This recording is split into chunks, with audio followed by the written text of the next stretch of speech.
మహారాష్ట్రలోని పూణేలో ఆదివారం ఘోర దుర్ఘటన చోటు చేసుకుంది. కున్మాల పర్యటన ప్రాంతంలో ఇంద్రాయణి నదిపై నిర్మించిన వంతెన ఒక్కసారిగా కుప్పకూలింది. ఈ ప్రమాదంలో 4 పర్యాటకులు మృతి చెందగా పలువురు నదిలో కొట్టుకుపోయి గల్లంతయ్యారు. సహాయక బృందాలు తక్షణమే రంగంలోకి దిగి 39 మందిని సురక్షితంగా కాపాడాయి.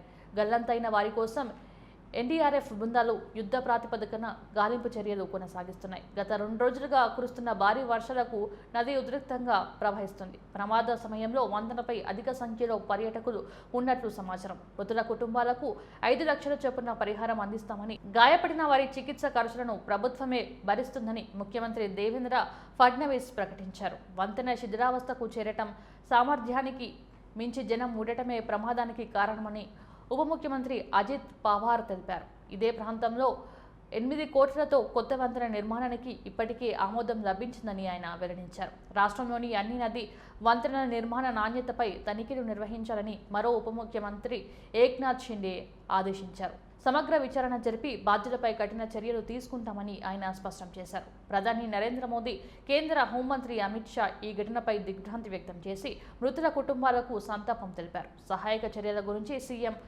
ఫడ్నవీస్కు అడిగి తెలుసుకున్నారు.